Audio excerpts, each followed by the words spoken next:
J'arrête pas de dire bienvenue, mais c'est comme ça. Bienvenue encore sur ce Sierra Food Forum pour une nouvelle table ronde consacrée à la restauration collective. Alors bien sûr, la restauration collective, ça dit forcément quelque chose à tout le monde. C'est les cantines scolaires, c'est aussi les restaurants d'entreprise. C'est un besoin vital. Et en ces temps où l'alimentation devient de plus en plus respectueuse de l'environnement, eh bien cette restauration collective est soumise à de nombreuses contraintes réglementaires, économiques et budgétaires. Alors, entre réduction du gaspillage, apprentissage du goût, intégration des circuits courts, contrôle de l'impact sur la nature, eh bien, comment la restauration collective se réinvente-t-elle? À quoi ressemblera la cantoche de demain? Eh bien, c'est notre table ronde. Et en préambule, eh bien, je reçois tout de suite Jérémy Camus, c'est le vice-président à la métropole de Lyon en charge de l'alimentation et de l'agriculture. Il est donc au cœur de cette problématique.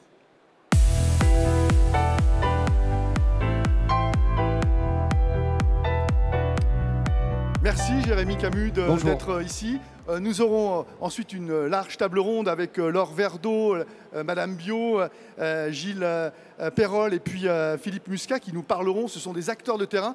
Mais vous avez tenu à nous dire comment la restauration collective était appréhendée au sein de la métropole de Lyon. Je vais aller très vite parce que le principal, c'est que vous entendiez ceux qui font tous les jours. Et en l'occurrence, merci à Laure, Philippe et Gilles d'avoir accepté l'invitation. Vous allez voir, il y a pas mal d'initiatives très originales qui sont menées sur les territoires. Et en l'occurrence, sur la métropole de Lyon, peut-être pour situer un petit peu les choses, c'est à peu près 25 000 repas qui sont servis quotidiennement dans les collèges, dans à peu près 80 collèges sur la métropole de Lyon. Puis la métropole de Lyon, c'est aussi 59 communes avec autant de restaurants scolaires dans chaque commune. Pour vous donner des petits indicateurs, c'est 25 000 repas, par exemple, sur la ville de Lyon, dans les groupes scolaires de la ville de Lyon, 8 000 sur la ville de Villeurbanne, 7 000 sur la ville de Vénissieux, etc. Donc des dizaines de milliers de repas. Et pourquoi je tenais à intervenir, c'est parce que je pense vraiment que la restauration collective, elle a plusieurs enjeux importants. Un enjeu, c'est à travers la commande publique, c'est d'appuyer le secteur économique et en particulier les filières de production. Et en l'occurrence, dans mon mandat, j'ai à la fois la possibilité d'agir sur ma commande publique, mais aussi d'agir sur la production locale. Et on a un gros... Bonjour, désolé. Il y a Christian Tête-Doigt qui est juste derrière. Et quand même, quand il y a un chef comme Christian Tête-Doigt qui vous fait coucou, on est obligé d'y faire coucou. Et en l'occurrence, exemplaire en matière d'approvisionnement, et j'en parlais à l'instant. Donc un gros travail de la collectivité à appuyer la production locale. Il faut savoir que sur une collectivité comme la métropole, en fait, seulement 5% de ce qui est produit sur le territoire atterrit véritablement dans les ventres de ses propres habitants. Donc une grosse partie de la production qui est vouée à partir soit à l'export, soit dans d'autres cycles on appelle ça du cycle long.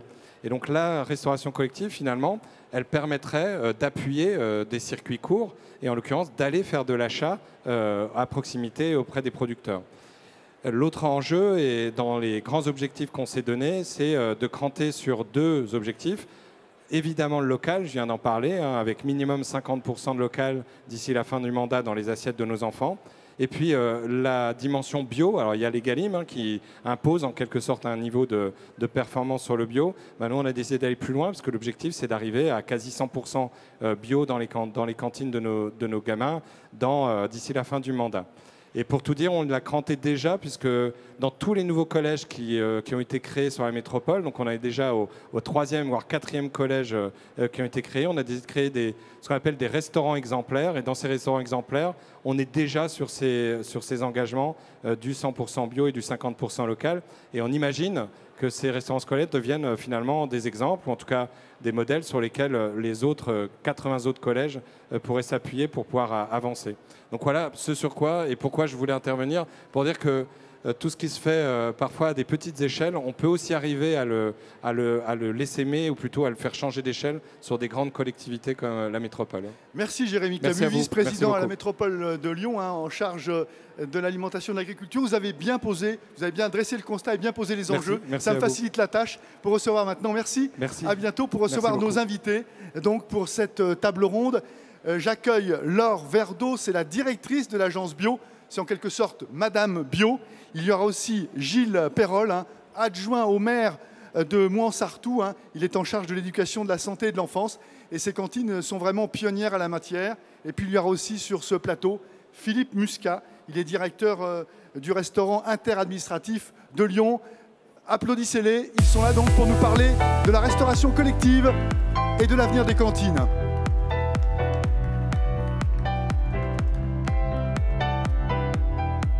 Ah, le siège pour madame, et puis voilà. Merci d'être là. Jérémy Camus a bien posé les grands enjeux de cette restauration collective qui a beaucoup souffert avec le Covid et puis le confinement. On a vu des cantines désertées, des restaurants collectifs, Monsieur Muscat nous en parlera, qui ont été aussi désertés et maintenant il faut réapprendre aux Français, aux travailleurs, aux écoliers de revenir dans ces enceintes de restauration. Mais d'abord, un tout petit peu, un tour de table. Vous allez chacun à votre tour vous présenter, vous nous dire qui vous êtes et quel rôle vous avez dans cette problématique de la restauration collective. Je commence par Laure Verdeau. J'ai dit tout à l'heure de façon un peu triviale Madame Bio, mais vous êtes la directrice de l'agence Bio, donc vous êtes un peu Madame Bio. Alors, on va remettre les choses en proportion. L'agence Bio, c'est une agence d'État qui, à la fois, produit les chiffres du bio. Un peu comme l'INSEE qui donne des datas. Humblement, parce qu'on n'a pas les mêmes moyens, mais ensuite on finance les projets d'entrepreneurs bio. On a d'ailleurs des lauréats parmi les exposants. Et notre mission d'intérêt général, c'est d'expliquer le bio au grand public, aux citoyens autant qu'aux consommateurs. Donc nous, on est plutôt là pour vous donner un éclairage national sur ce qui se passe dans le bio-restauration collective et pour donner la moyenne nationale, alors qu'on a deux exemples locaux qui surperforment, par exemple, par rapport aux objectifs fixés par la loi Egalim de 20%. Donc 3 cascades, je résume. Quand on a des chiffres sur le bio, ils viennent de l'agence Bio. Si quelqu'un dans l'Assemblée veut monter une petite biscuiterie bio, hop, il s'adresse à vous pour essayer d'avoir un peu d'argent public. Et puis la pédagogie, parce que manger bio, comment manger bio, pourquoi manger bio, c'est un éternel recommencement, une pédagogie sans fin pour essayer d'initier les plus jeunes, les anciens aussi, à ces nouvelles pratiques alimentaires qui sont à la source, mais aussi à la finition, comment cuisiner le bio, comment mieux le cuisiner. Maintenant, Gilles Perrol, alors vous êtes de Mouans-Sartoux. C'est une mairie qui est connue dans la France entière parce que votre cantine ou vos 3 restaurants sur la commune ont quand même une sacrée spécificité. Oui, tout à fait. Donc Mouans-Sartoux, pour ceux qui ne connaîtraient pas, c'est dans les Alpes-Maritimes, entre Cannes et Grasse, une commune de 10 000 habitants qui a une cantine 100% bio depuis 10 ans. On attaque la 11e année. Est-ce qu'on peut dire que c'est unique en France ? Alors, ce n'est pas unique en France. Mais c'est les pionniers. Alors, on était la première ville de plus de 10 000 habitants en 100% bio. Depuis, il y a Grande-Sainte, qui est plus grande commune que nous, 100% bio. Mais c'est plutôt, en général, des petites communes qui sont 100% bio. Et ça se compte sur les 2 doigts de la main à ce jour.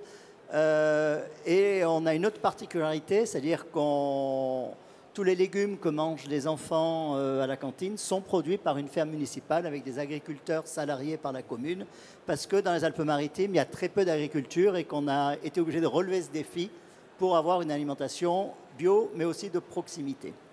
Très bien, merci. On reviendra sur cette ferme municipale parce que c'est une des clés aussi parfois des cantines bio pour les petites communes. Alors Philippe Muscat, vous c'est à une autre échelle, vous êtes directeur du RIA, Restaurant Interadministratif de Paris. De Lyon, pardon. Et pourtant, je suis lyonnais. Alors, dites-nous à quoi ça ressemble et qu'est-ce que ça implique ? Mesdames et messieurs, bonjour. Plus près, peut-être, le micro. Vous m'entendez ? Oui. Voilà. Donc, directeur du restaurant administratif de Lyon pour les administrations d'État, donc le ministère des Finances, ministère de l'Agriculture, ministère de la Justice, etc.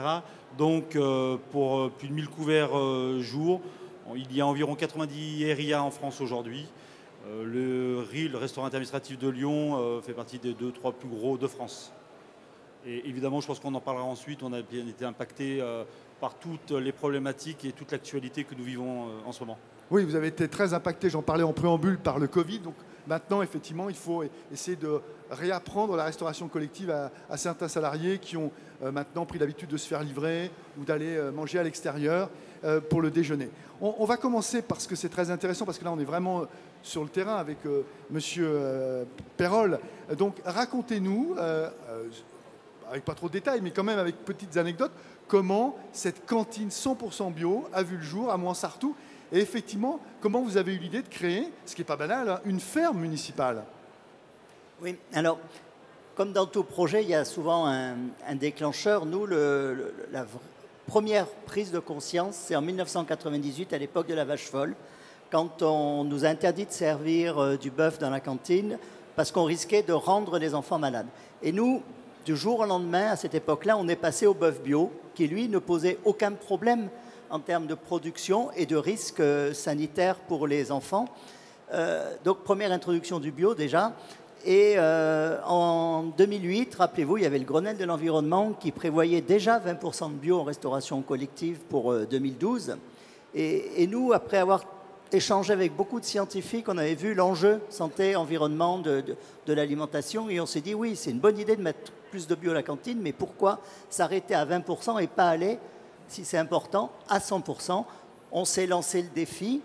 On pensait que ça serait compliqué, que ça nous coûterait plus cher. Eh bien non, en 4 ans, on a réussi à passer en 100% bio sans dépenser plus et de manière assez simple. Donc moi, si j'ai un message à faire passer, c'est que le bio, c'est pas plus compliqué. Et si on change un petit peu ces pratiques en termes de gaspillage alimentaire, de diversification des protéines, de produits bruts, eh bien on arrive à maîtriser le coût.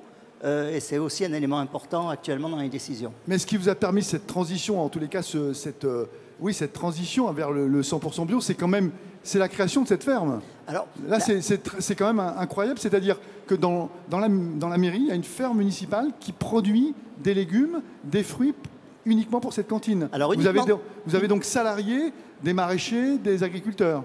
Oui, on produit essentiellement des légumes, très peu de fruits. Mais on produit 96% des légumes que mangent les enfants, avec 3 agriculteurs, effectivement, salariés de la commune. Mais je dirais que cette ferme municipale, elle répond à une autre problématique que le bio, c'est-à-dire qu'elle répond à une problématique d'approvisionnement, de proximité, dans un département... Et de produits bruts aussi. Oui, et dans un département où il n'y a plus d'agriculture, dans les Alpes-Maritimes, il pousse plus de villas et d'immeubles pour touristes que de légumes. Et donc, c'était relever ce défi d'une relocalisation de la production. Et bien entendu, on le fait en bio parce que nous, on pense que c'est important. Et parallèlement, on réinstalle des agriculteurs sur le territoire en bio pour nourrir aussi la population. Quand vous parlez de l'état de l'agriculture dans votre département, cela veut dire que sans cette ferme accolée à la commune, vous n'auriez pas pu atteindre vos objectifs? Parce qu'il aurait fallu aller s'approvisionner trop loin, donc pas locavore, sans doute pas bio, parce qu'il n'y avait pas forcément autant de... Ah ben souvent, je vois des communes, des maires qui me disent « Moi, je voudrais bien faire du bio, mais autour de chez moi, il n'y a pas assez de production bio. » Je suis sûr que Madame Verdeau, tout à l'heure, viendra nous expliquer un peu si c'est vrai ou pas vrai. Autour de chez soi, oui, mais justement, nous, on avait des légumes bio, mais qui venaient de trop loin à notre goût. Et c'est pour ça qu'on s'est mis à faire la ferme municipale. Mais moi, je dis souvent que le premier choix de la commune, c'était le bio. La proximité vient en second rang. Parce que manger bio, c'est faire du bien à la santé, à son corps, et c'est faire du bien à l'environnement. Le transport, je dirais que c'est un deuxième rang de choix. Et moi, je préfère manger du bio qui vient d'un peu plus loin que du conventionnel très local qui va être mauvais pour ma santé, mauvais pour l'environnement, mauvais pour la qualité de l'air et mauvais pour la qualité des sols. D'ailleurs, on peut juste rappeler que l'ADEME dit que dans l'impact environnemental d'un aliment, le transport ne compte que pour 10%. Donc ça veut dire que 90% de l'impact, il vaut mieux que ce soit produit loin et en préservant les ressources plutôt qu'en habillement, parce que ce n'est pas sur le transport qu'on se refait. Très bien. D'ailleurs, ça rejoint l'approvisionnement, par exemple, j'en ai parlé avec M. Perrol au téléphone, en viande. Je crois que vous approvisionnez en viande en Italie, non ? Un peu plus loin que ce qu'on pourrait faire peut-être dans vos départements. Alors, la viande, ce n'est pas l'Italie. Mais on a des produits... Non, la viande vient des Bouches-du-Rhône et du Massif central. Ah non, et par contre, d'Italie, du Piémont italien, viennent beaucoup de fruits. Oui, pardon. De l'épicerie, d'autres produits. Mais effectivement, notre bassin d'approvisionnement, c'est la région Sud-PACA et le Piémont italien, parce que quand on est limitrophe, je veux dire, le bout de la région est plus éloigné que le Piémont italien pour nous. Donc, on raisonne plus en termes de kilomètres que de pays. Que de pays, d'accord, très bien. Alors, Monsieur Muscat, vous, est-ce que le bio, c'est aussi des obsessions, ou en tous les cas, un des axes de progression dans votre restaurant interadministratif? Alors, je serai un peu plus modéré. Simplement, déjà, dans un premier temps, représenter un peu les choses. Il y a la loi Egalim.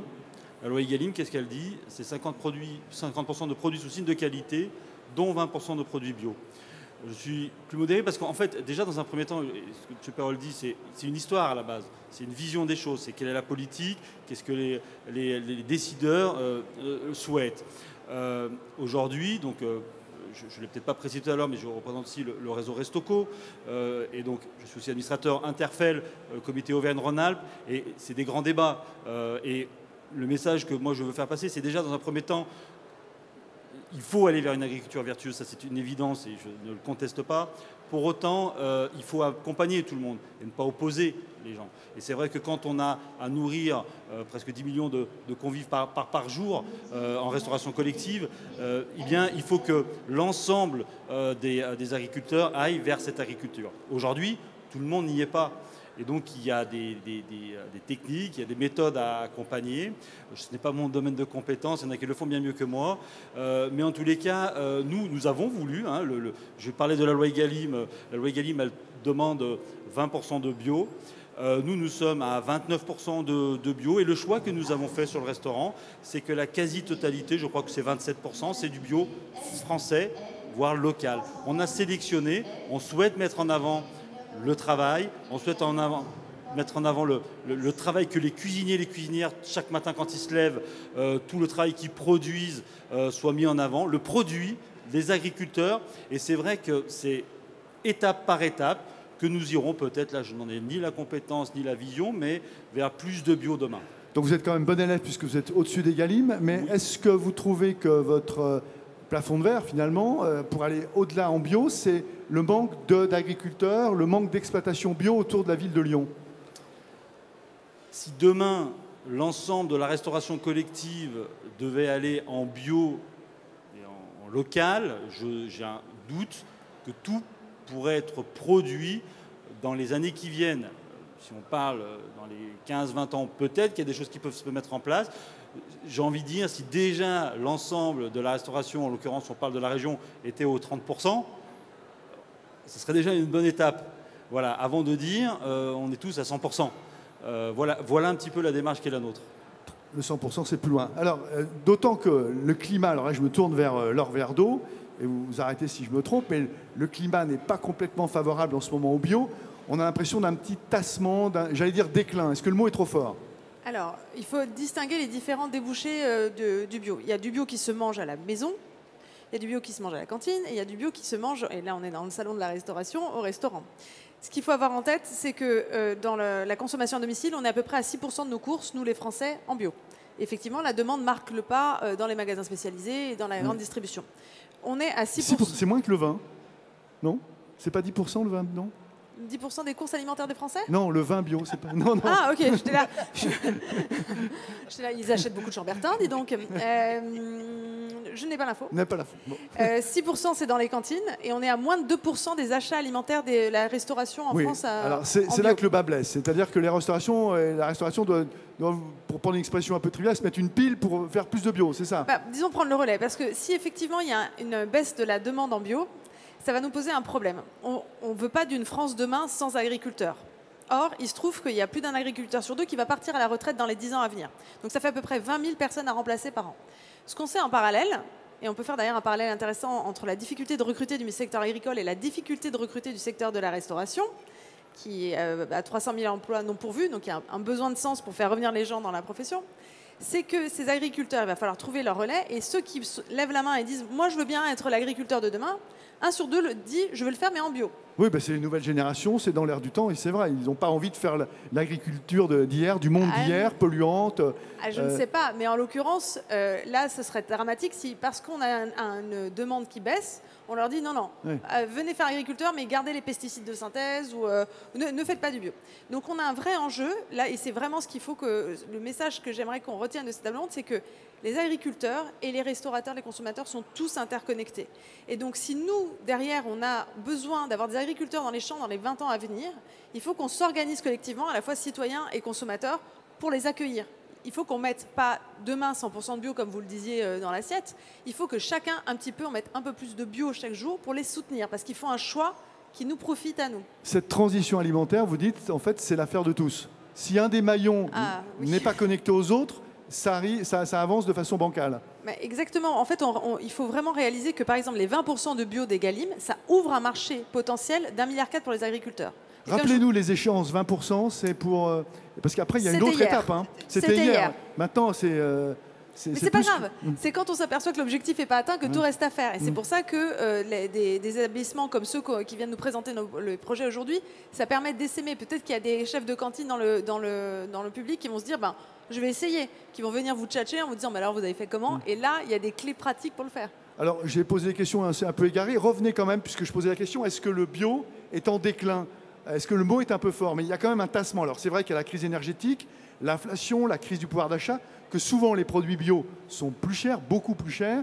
Est-ce que c'est uniquement, ce tassement est uniquement dû à ça, ou il y a d'autres facteurs du tassement du bio, la multiplication des labels par exemple, ou du bio qui n'était pas très cohérent et qui a dissuadé certains consommateurs? Comment vous l'analysez?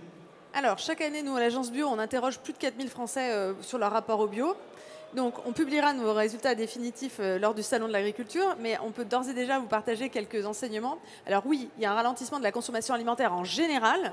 Les Français ont déconsommé, et puis à l'intérieur de cette consommation, le bio a un peu plus baissé.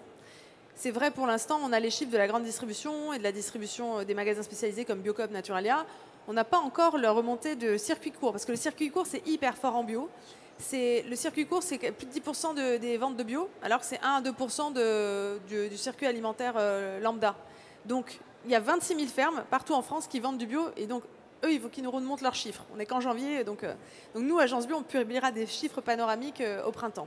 Ce qu'il faut garder en tête, c'est que oui, la demande, elle a un peu faibli, mais contrairement à ce qu'on entend beaucoup, qui est « Ah, mais c'est parce que le bio est trop cher », effectivement, il y a un surcoût de 30 à 50%, mais là encore... J'ai vu de 30 à 100%, c'est vrai? Wow, non, je sais pas. C'était dans un papier d'une de mes consoeurs du Figaro. En bio, bon, peut-être que, mais non, c'est le Figaro. Effectivement, on a été étonné de ce chiffre à l'agence, puisque en fait, il n'y a pas un prix du bio, il y a des prix du bio. Peut-être que sur certains produits, bref. Le plus gros delta en fait qu'on peut voir entre un prix bio et un prix pas bio, c'est le jambon blanc, où c'est le rapport est de 1 à 3, effectivement. D'accord. Mais ensuite, là encore, c'est très diversifié. Mais le principal frein, on pensait que dans les questions qu'on pose aux Français en disant mais qu'est-ce qui vous empêche de manger bio, le frein du prix, qui est souvent le premier avancé, allait exploser en période d'inflation. On pensait que c'était vraiment la réponse qui allait venir. Et en fait, non. Ce qu'on voit monter, c'est pourquoi vous ne mangez pas bio? Parce que je ne suis pas sûre, parce que je ne sais pas ce qu'il y a derrière le label, parce que je n'ai pas confiance, parce que vraiment c'est contrôlé. Et quand on est la forme d'agriculture la plus contrôlée, où chaque agriculteur, producteur est contrôlé plus d'une fois par an, que le moindre pain bio, vous avez la semence qui est contrôlée, le céréalier qui est contrôlé, le silo, le moulin, le boulanger, donc ça fait quand même 6 contrôles, bah vous vous dites il y a un déficit d'information. Et on retombe sur cette thématique qui est un consommateur, s'il n'est pas bien informé en tant que citoyen, il ne va pas pouvoir choisir le bio. Donc on a un vrai enjeu de l'information du citoyen pour avoir une démocratie alimentaire. Alors très bien, on reviendra sur cet enjeu de pédagogie et d'information. Mais avant de revenir avec les acteurs de terrain, une dernière question dans cet aspect-là. Il y a un deuxième chiffre intéressant, à part les chiffres de vente qui montrent que le bio patine un peu, c'est le chiffre des déconversions et des conversions. Là aussi, on assiste à un peu un tassement, non ? Alors attention, là encore, il faut faire attention aux mots qu'on utilise. Déconversion, ça veut dire quelqu'un qui reste agriculteur et qui arrête la méthode bio, qui reprend les pesticides. Ouais, c'est intéressant. C'est très bas ça, en fait. Oui. Il y a eu, nous, on les regarde chaque année, en sortie du bio, là, ça va frémir, on pense qu'on va finir à 6%, ce qui n'est pas énorme, parce que ça fait des années qu'on est à 4%. Donc il y a un petit frémissement, effectivement. Après, vous êtes agriculteur, vous voyez toutes les retombées presse qui disent le bio est mort. Bon, peut-être que vous avez des raisons de vous inquiéter. Mais la moitié partent à la retraite. Donc en fait, c'est indépendant de... C'est pas un désaveu du bio. En revanche, le solde des exploitations va rester positif. On a plus de gens qui veulent rentrer en bio que de gens qui sortent. On sera à 5000 nouveaux entrants en bio et 3500 sorties. Mais ce qu'on a vu cette année, c'est qu'il y a eu un énorme coup de frein sur les conversions. Et je vous parlais de ces agriculteurs qui disent moi, j'aimerais bien passer en bio. Des agriculteurs, des coopératives, des industriels leur ont dit non, on va attendre, ne passe pas en bio. Et ça, c'est dramatique, c'est une chance perdue de convertir des hectares en bio. Là aussi, il va falloir faire un peu de pédagogie et essayer de convaincre les agriculteurs. Je reviens avec Gilles Perrol à Moinsartou. Alors, 100% bio, une ferme agricole qui produit essentiellement des légumes. Quels légumes et comment ça se passe, vos 3 cantines scolaires, comment elles fonctionnent? Vous avez fait des gros efforts sur le gaspillage alimentaire et puis aussi sur des repas végétarien. Je crois qu'un repas sur 2 chez vous est végétarien. Oui, tout à fait. Alors, à Moinsartou, on sert 1200 repas chaque jour, donc bien loin du restaurant interministre. On n'est pas dans la même division. Là, mais on montre que des choses sont possibles. Donc, l'articulation avec la régie agricole est assez simple. Hein. C'est comme si si on prenait des légumes chez un producteur de notre territoire, sauf qu'il n'y a pas d'échange marchand parce que tout est en service municipal. On a fait le choix aussi, comme vous l'avez précisé, d'avoir une cuisine par école, c'est-à-dire que nous cuisinons le matin pour le midi, voire pour certains plats, comme une omelette par exemple, tout au long du repas, ce qui permet d'avoir une qualité gustative bien supérieure c'est vraiment du service une minute. liaison froide cuisinée plusieurs jours à l'avance. Et effectivement, on a depuis le 1er septembre dernier 50% de repas végétariens. On était à 40% l'année dernière. Alors pourquoi 50% de repas végétariens pour tous? Parce que nous, on a un menu unique. C'est pas l'alternative. C'est pas le choix du repas végétarien ou pas végétarien. Tout le monde mange pareil tous les jours à la cantine de Montsartou. Et une fois sur deux, effectivement, végétarien passe de protéines végétales ou de protéines d'œufs. Pour essentiellement 3 raisons.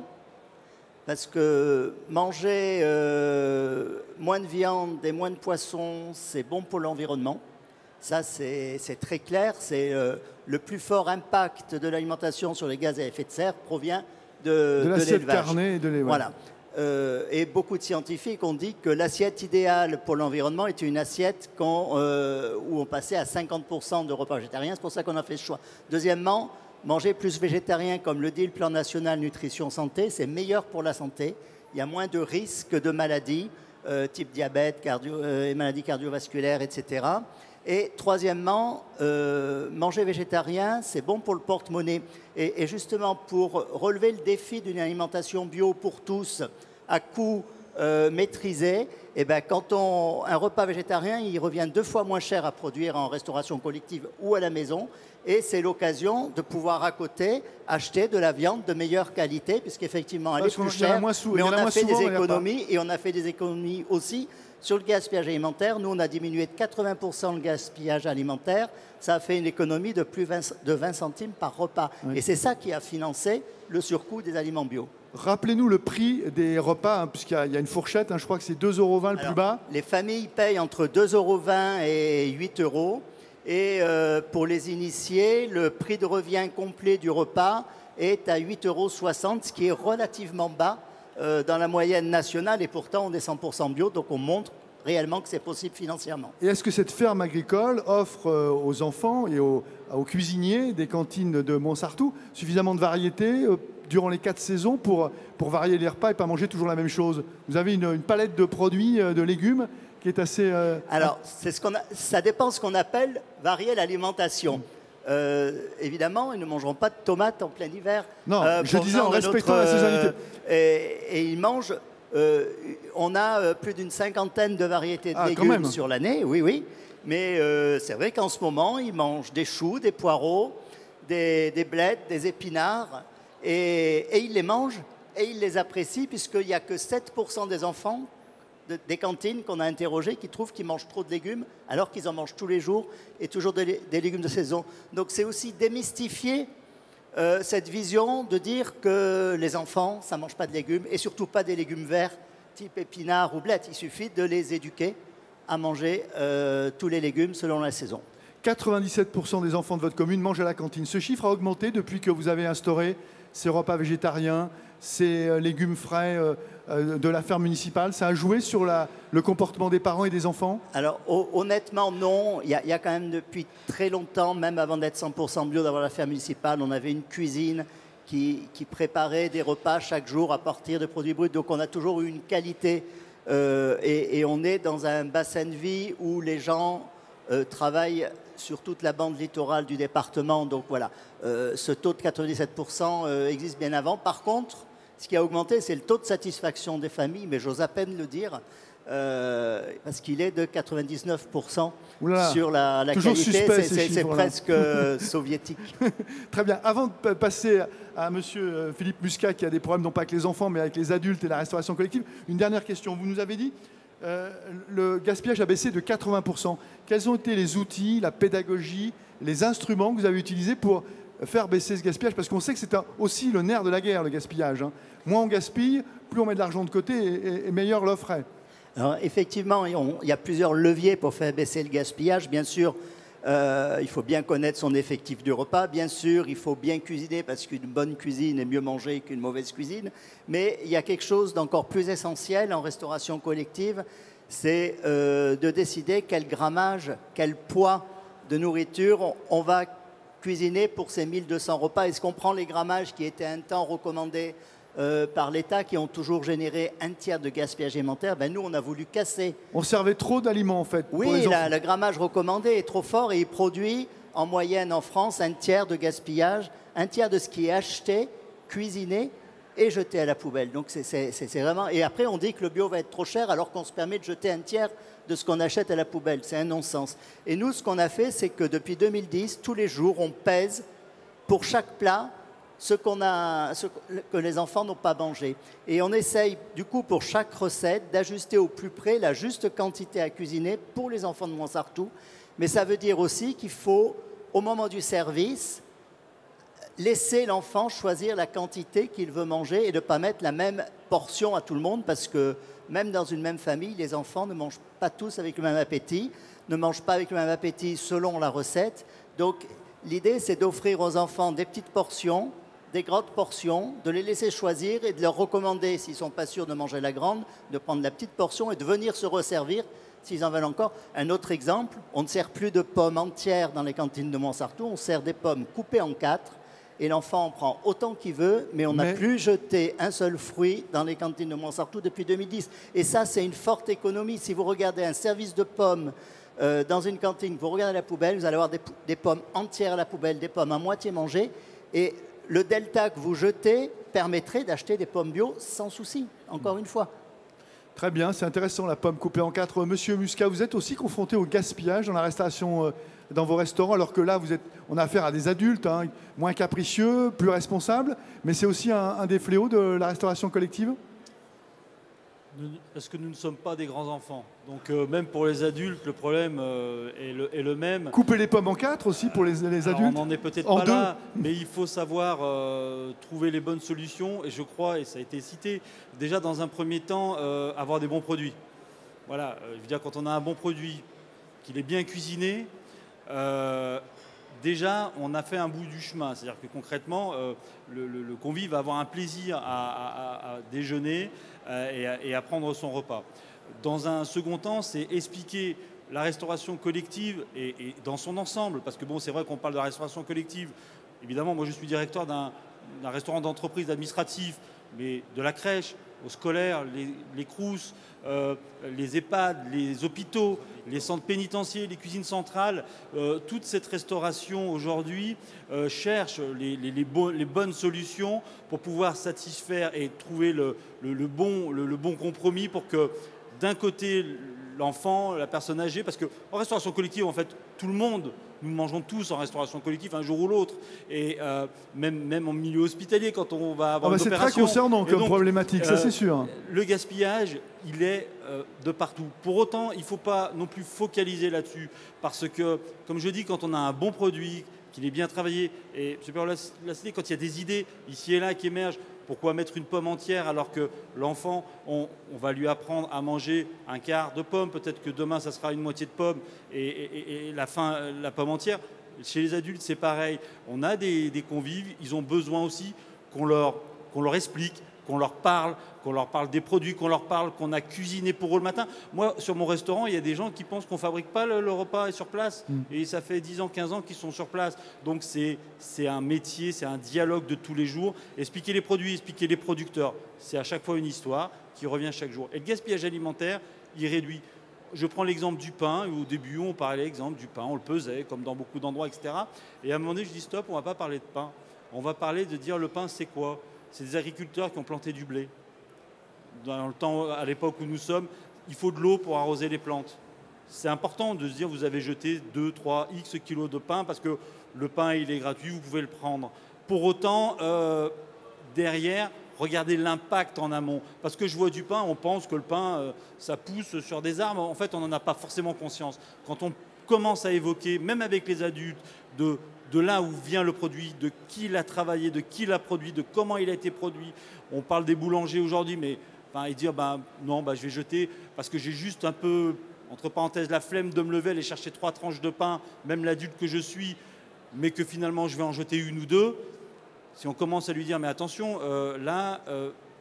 c'est de l'eau, c'est du temps, c'est de l'énergie, c'est de l'argent que même l'agriculteur aurait pu gagner. Là, on est sur un autre débat, on est sur un autre strate de la communication.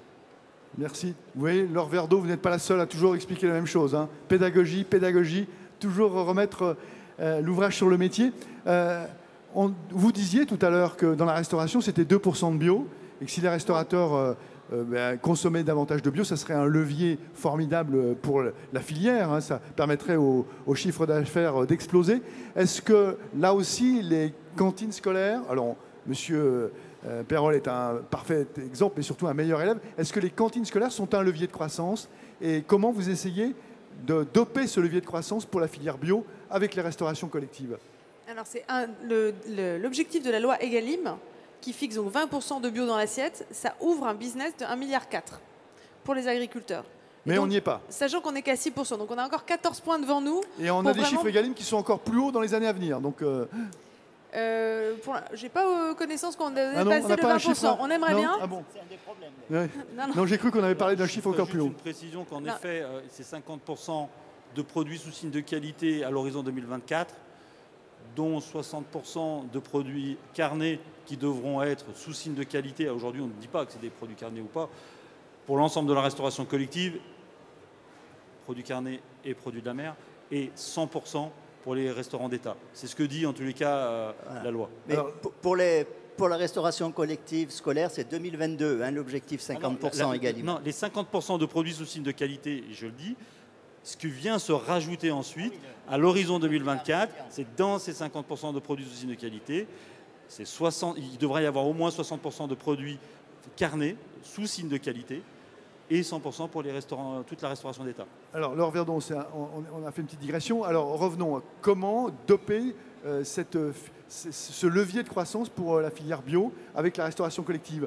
Vous êtes en contact, vous, avec les maires, avec les patrons de restaurants collectifs. Quels sont les freins que vous remontez, que vous recensez? Alors parfois, il y a des enjeux assez triviaux. On a des agriculteurs qui nous disent moi, j'aimerais bien servir la cantine du coin, mais ils me demandent, je fais des pots de yaourt ou des pots de crème en petit format, et ils me demandent des pots de 5 kilos. Et donc nous, on a un fonds de structuration de filière, on a 13 millions, où justement on aide des producteurs à dire très bien, on va adapter, on va acheter des pots, une ligne de conditionnement, une ensacheuse, une conditionneuse pour pouvoir faire les formats qui sont adaptés. Mais le frein, il est plutôt côté du coup chef et gestionnaire de cantine, parce qu'ils sont un peu démunis face à OK, on veut bien faire 20% dès lundi prochain, mais comment? Et comment? Ça veut dire qu'il faut déjà du temps humain. D'une manière générale, on remarque que dans toutes les cantines qui ont réussi à passer cette transition, il y a plus de monde. Il y a quelqu'un qui est chargé d'aller voir les agriculteurs, qui est chargé d'accompagner la rédaction des appels d'offres, qui est chargé de regarder le tissu d'agriculteurs qui est tout autour. Donc ça, c'est-à-dire d'aller identifier autour de la commune des producteurs, des exploitants qui font du bio pour essayer de les ramener vers la cantine ou le restaurant scolaire. C'est du sourcing, comme on dit en... Exactement, en bon français. Oui. Donc à chaque fois qu'on voit des élus, ils nous disent moi, ça y est, je m'y mets, donc j'ai chargé quelqu'un, ne serait-ce que de faire un état des lieux. Et c'est vrai que les élus qui réussissent à augmenter la proportion de bio, ils pensent pas que... ils ne se représentent pas juste l'assiette, ils pensent à leur tissu agricole.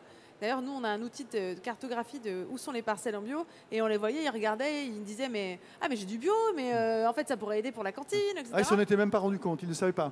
C'est autre chose de voir visuellement où sont vos parcelles bio dans votre commune. Parce qu'en fait, on touche à quelque chose qui est essentiel dans le bio, c'est que c'est pas un marché où on regarde d'un côté la consommation, de l'autre la production. Il faut combiner les deux. Et donc un élu qui réussit à mettre plus de bio dans sa cantine, c'est qui s'est dit j'ai qui produit bio qui produit bio dans mes parages et où sont mes assiettes et comment est-ce que je connecte les deux. Il y a des inégalités géographiques, il y a des régions qui sont mieux servies en bio que d'autres, donc c'est plus difficile pour certaines communes de s'approvisionner en bio. Là, pour le coup, il y a vraiment une grande disparité puisque la moyenne nationale, c'est 6%. Donc là, on a vraiment l'emblème, on a donc 29 et 100% de non, bio. Alors je me suis mal exprimé, non, mais en termes de production à l'échelle de la région, bien sûr qu'il y a entre 6% et 100%, il y a un hiatus, un delta. Non, mais est-ce que des régions sont mieux fournies en exploitant ou en exploitation bio et c'est plus facile pour les communes de s'approvisionner que d'autres? Est-ce qu'il y a des parents pauvres du bio? Vous qui avez la carte sous les yeux. Quand vous êtes dans une région de grande culture qui fait des champs de betteraves, des champs de blé, etc., qui ne sont pas en bio, c'est plus difficile que quand on est dans des terroirs comme l'Occitanie, Nouvelle-Aquitaine ou PACA, où il y a des terroirs, des polycultures. Mais ça, à la limite, c'est même pas, ça dépasse la question bio, non bio. C'est vrai que vous avez plus de sourcing plus varié dans certaines. Ça dépend du climat. Nous, la France, on est une mosaïque de climats et de terroirs différents. Donc oui, on n'est pas tous égaux vis-à-vis du bio en fonction de notre implantation géographique. Mais là aussi, quand on parle de local, en fonction de son terroir, il faut desserrer la définition de local, qui d'ailleurs n'existe pas. Local, je pense que vous êtes autant dans la salle à avoir une idée différente de local. Peut-être que madame dit 20 km, peut-être que monsieur dit 150. Donc il n'y a pas de définition légale. Donc c'est toujours difficile pour nous, les bio, quand on nous dit nous, on ne prend pas de bio, on prend du local. On est assez démunis parce qu'il n'y a pas de définition. Nous, on a un cahier des charges de 400 pages qui dit comment le bio est fait, qui dit comment, pas où. Et à côté de ça, on nous oppose un localisme qui n'est pas forcément défini et sur lequel, de toute façon, on est obligé de s'ajuster parce que quand vous êtes en Occitanie, ce n'est pas la même chose que quand vous êtes à Lens. Vous parlez de sourcing tout à l'heure pour essayer de recenser tous ces... Et ça, effectivement, ça demande de la main-d'œuvre. Il faut que les mairies engagent du personnel. Il y a aussi, vous l'avez suivi de projet, ouais. Vous l'avez abordé, vous avez parlé des contraintes réglementaires et des appels d'offres. Est-ce que les appels d'offres auxquels sont soumis souvent les municipalités pour engager leurs achats, c'est un frein à la production bio? Madame Verdeau. En l'occurrence, il y a tout un dispositif de formation de la fonction publique territoriale qui est actuellement mené. Il y a l'outil Ma Cantine qui vient d'être mis en place par le ministère de l'Agriculture qui permet d'avoir des outils, des conseils. Dès qu'on inscrit on ouvre le compte de son restaurant, on a un package de conseils. Donc non, en aucun cas, la loi n'est pas un frein si on décide de formuler ces grammages. On a toutes sortes de critères qui permettent d'avoir accès à du bio local. Moi, j'ai déjà entendu plusieurs maires me dire on est contraint par les appels d'offres et on est obligé de faire des choix. On a des dilemmes et parfois on ne peut pas prendre du bio à cause de cet appel d'offres. La parole à M. Perrol. Je veux bien répondre parce qu'effectivement, on sait contourner les règles des marchés publics pour faire du local. Voilà. Et on a des livrets pédagogiques du ministère, de l'Association des maires de France et tout, qui nous expliquent comment contourner les règles pour avoir des achats de proximité en marché public. Ceci dit, il y aurait une moyen de simplifier tout ça. Et on est un certain nombre de collectivités en France et en Europe. L'Association des maires de France soutient cette demande et d'autres organismes a demandé une exception alimentaire dans le Code des marchés publics. Pourquoi? Parce que d'abord, on perd de l'énergie à essayer de contourner les marchés publics. Beaucoup d'énergie qu'on pourrait mettre à profit ailleurs. Mais surtout, les petits producteurs locaux, même si on pourrait les intégrer dans un marché public, ne font pas la démarche de répondre à un marché public parce que la paperasserie, ils n'ont pas de temps de l'assumer. Un métier d'agriculteur, c'est un métier chronophage. Et la complexité du marché public, sans être sûr à l'arrivée d'avoir le marché, ils ne le font pas. Donc on demande deux choses dans l'évolution du Code des marchés publics, mais on s'adresse à la Commission européenne et au Parlement européen, c'est pas rien. C'est de pouvoir inscrire dans nos appels d'offres une zone géographique. Et la deuxième chose, c'est d'autoriser, si possible, 50%, si c'est trop exigeant, 30% du montant de chaque lot en achat direct de gré à gré avec les producteurs locaux. Et ça serait vraiment un libérateur de l'achat de proximité sur les petits producteurs. Monsieur Muscat, vous contournez aussi la loi pour approvisionner votre restaurant? Dites-le. Hein. Alors non, mais je vais le dire. Alors déjà, je ne la contourne pas dans le sens où nous sommes, donc le restaurant interadministratif de Lyon, c'est une association et nous ne sommes pas assujettis aux appels d'offres publics. Donc sur notre fonctionnement, il y a du pour et du contre. Mais en tout état de cause, ça nous permet de pouvoir être plus réactifs. Donc je rejoins aussi ce que dit M. Perrol. C'est vrai que les appels d'offres publics, pour avoir des collègues au sein du réseau Restauco qui sont assujettis aux appels d'offres publics, c'est vrai que c'est contraignant. C'est contraignant pour les structures qui doivent les établir, mais aussi pour les agriculteurs et les producteurs. C'est vrai que le producteur qui est le matin avec son cheptel de vache qui doit faire la traite et qui doit être dans les champs, etc., et qui doit ensuite répondre. Enfin, c'est pas une multinationale, il n'y a pas un service ci ou un service ça, etc. Donc c'est vrai qu'il y a peut-être, et il y a certainement des choses qui doivent être réadaptées. Je me joins pleinement à cela. Par contre, je voudrais juste préciser peut-être un point ou rajouter, c'est qu'aujourd'hui, dans la logique, je voudrais juste donner l'exemple. Cette semaine, j'ai reçu 3 offres de fournisseurs, d'agriculteurs, de coopératives qui me proposaient les 3 des yaourts.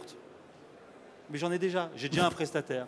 Et donc ce que je veux dire par là, c'est qu'il y a peut-être aussi un travail à faire. On est souvent de l'offre à la demande. C'est-à-dire qu'on peut peut-être écouter un peu la demande. Moi, ça fait plusieurs années où on parle, je fais 6 ans peut-être, hein, depuis même 2015, même avant, où je demande par exemple sur la région Auvergne-Rhône-Alpes qu'on puisse avoir de l'huile, parce que je cherche des matières premières, de la farine, je l'ai, de l'huile. On n'a pas d'huile, qu'elle soit biologique, mais de l'huile. Mais qu'il y ait des agriculteurs qui se lancent, et nous, on les suivra. C'est un exemple. Par contre, j'ai plein d'agriculteurs qui vont venir me voir pour me vendre du yaourt. Mais une fois qu'on a un prestataire, peut-être qu'ils vont répondre à d'autres, mais il faut faire aussi attention. Il faut savoir aussi entendre que de temps en temps, il y a une demande. Alors évidemment, il y a plein de problématiques qui viennent se rajouter derrière. Je n'ai pas la maîtrise de leurs coûts, de leurs charges, etc. Mais au moins, ça mériterait qu'on se pose des questions sur des produits. Et c'est quand même assez étonnant parce que je crois qu'on est en rupture d'huile ces derniers mois. C'est vrai. Alors c'est un sujet passionnant, le temps passe vite, il reste quelques minutes. Est-ce que dans l'Assemblée, puisqu'on a dit que c'était un sujet hyper concernant, tout le monde a mangé un jour à la cantine ou au restaurant collectif, est-ce qu'il y a une question dans la salle? Non, mais là, en l'occurrence, tu peux tout à fait faire un PAT. Ah bon? Bon. On vous a tué, là, on vous a assommé. C'était trop bio. Pas de question. Pas que, hein, on a parlé d'autres Pas choses. une question sur les cantines, sur comment les cantines doivent se réinventer. Qu'est-ce qu'on doit manger dans les restaurants d'entreprise? Non. Bon, bah alors moi je vais continuer à poser des questions. Monsieur Perrol, vous êtes à 100%, vous pouvez vous dire je vais un peu m'asseoir sur mes lauriers, mais il y a toute la partie par exemple carnet, viande, etc. qui n'est pas encore bio. Est-ce que ça c'est une... Si c'est tout bio. 100%, non, alors 100% bio, pardon. Non, toute la partie viande qui n'est pas... est-ce que, j'allais dire une question un peu... est-ce qu'un élevage dans la municipalité, c'est à prévoir maintenant? Alors, effectivement, on Parce produit, que vous auriez vos propres bêtes et vous ne seriez pas obligé de les acheter en PACA. on pourrait le faire. Dans l'absolu, tout est possible. Maintenant, on travaille sur un autre axe sur les autres produits que les légumes. Dans le cadre de notre projet alimentaire territorial, on fait une reconquête des terres agricoles, c'est-à-dire qu'on a triplé les surfaces classées agricoles à Montsartou. Je vous rappelle que Montsartou, c'est sur la Côte d'Azur. Quand on triple les surfaces agricoles, c'est assez courageux, puisqu'on s'attaque à quand même un levier financier, une spéculation foncière très importante. Et pourquoi on fait ça? Pour réinstaller des agriculteurs, pour à la fois compléter l'offre d'approvisionnement de la restauration scolaire, c'est-à-dire plutôt que d'élever nous-mêmes des poulets, il pourrait y avoir un agriculteur qui élève des poulets sur Montsartou pour la restauration collective, mais aussi pour la population. Et l'idée, c'est de réinstaller des agriculteurs qui puissent approvisionner les deux. Et juste, si vous permettez, tant que j'ai le micro, je voudrais rebondir sur quelque chose qu'on a dit tout à l'heure sur la puissance de la commande publique pour développer la bio et rebondir sur ce qu'a dit mon voisin. C'est-à-dire que effectivement, du jour au lendemain, on ne pourrait pas passer toute la restauration collective de France au 100% bio parce qu'on n'aurait pas forcément la production. Par contre, il faut savoir que dans la loi Egalim, et j'avais œuvré pour ça, on a dit que la manière de quantifier le bio pouvait intégrer le bio en conversion. Et là, la commande publique est un fort levier. C'est-à-dire que si la commande publique envoie une information sur la demande qu'elle a en termes de volume bio, les filières seront en capacité de passer en conversion et d'augmenter le volume du bio. Et ça, c'est très important qu'on ne se limite pas en disant qu'il n'y a pas l'offre. C'est-à-dire que l'offre, elle va se créer à partir de la demande et elle sera facilitée par cette capacité d'intégrer le bio en conversion. Très bien. Le mot de la fin, parce que cette table ronde va s'achever. Laure Verdeau, vous vouliez nous dire pourquoi il faut manger bio. Je sais que c'est votre leitmotiv. Alors, je vous laisse les 30 dernières secondes pour nous dire pourquoi il faut manger bio. Et oui, comment? Oui, bah, très bien. Non, parce que cette pédagogie, elle est toujours à faire. Eh ben, parce que le bio, c'est la consommation individuelle dont on sait qu'elle va, elle va profiter à tout le monde. À chaque fois que quelqu'un mange bio, ça augmente la biodiversité, ça la régénère. Il y a 30% de bio sur les fermes, il y a 30% d'espèces et de rongeurs, de coccinelles, d'abeilles en plus sur les fermes bio. À chaque fois qu'on mange bio, on crée de l'emploi. Les fermes bio, c'est 13% des fermes, mais c'est 19% de l'emploi agricole. Pourquoi? Parce que oui, on arrache les chardons à la main en bio parce qu'on n'a pas de pesticides et d'herbicides, mais surtout parce qu'on vend en direct beaucoup. C'est de la création d'emplois partout dans les territoires. Donc il y a de l'emploi, il y a de la biodiversité, c'est une autre qualité. À chaque fois que quelqu'un mange bio, il fait baisser la facture d'eau de tout le monde puisque ça fait de la dépollution en moins. Donc il y a toutes sortes de bénéfices qui ont été quantifiés par les chercheurs. Il y a quand même 300 chercheurs à l'INRAE qui bossent sur un programme qui s'appelle Métabio. Donc c'est pas du chiffrage au doigt mouillé. Donc il faut vraiment pouvoir à la fois garantir les débouchés de nos agriculteurs et consommer pour à la fois préserver les communs et pouvoir les léguer en bon état aux générations futures. Merci Laure Verdeau, patronne de l'agence bio. Merci Gilles Perrol de Montsartou, 100% de bio. Et merci à Philippe Muscat pour son restaurant interadministratif de Lyon. Restez ici au Sira Food Forum. Il y a à nouveau des pitchs et à nouveau des tables rondes jusqu'à la fin de l'après-midi.